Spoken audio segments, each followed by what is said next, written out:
Lagyan mo lang ng asin ang balat ng kahel at pasasalamatan mo ako ng todo. Tumigil na ako sa sobrang paggastos. Para gamitin ulit ang balat ng kahel at gumawa ng esensyal na pambahay, ilagay ang balat ng 5 kahel sa kawali. Dagdagan ng 1 litrong tubig.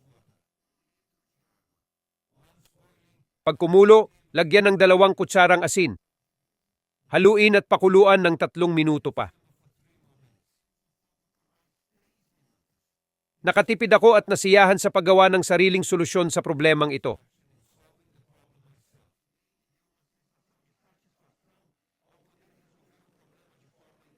Dagdag pa, natuto akong gumawa ng produkto sa bahay. Nakontrol ko ang mga sangkap, kaya mas malusog at angkop sa gusto ko. Pagkalipas ng 3 minuto, salain ang mainit na likido para alisin ang malalaking piraso ng kahel. Sunod, magdagdag ng maraming puting suka.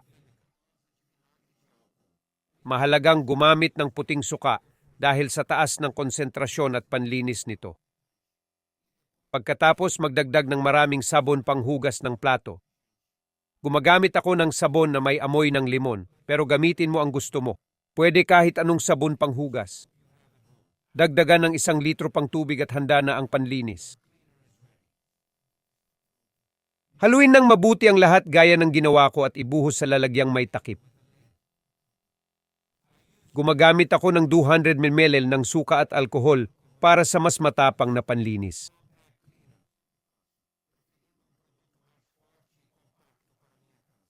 Tinatansya ko lang ang dami ng mga sangkap na idinaragdag. Nakagawa tayo ng magandang panlinis na panglahat na gawa sa bahay. Asin at suka ay magagandang panlinis na pambakteri, angkop sa banyo at kusina.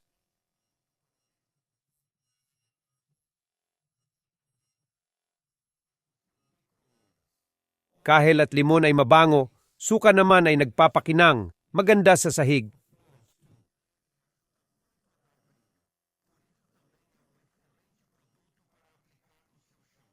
Mabango ito, naglilinis, at nagpapakinang ng hindi gaanong pinaghihirapan.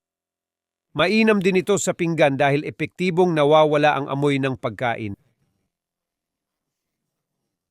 Epektibo ito sa banyo, natatanggal ang mantsa at nagpapakinang ng inidoro.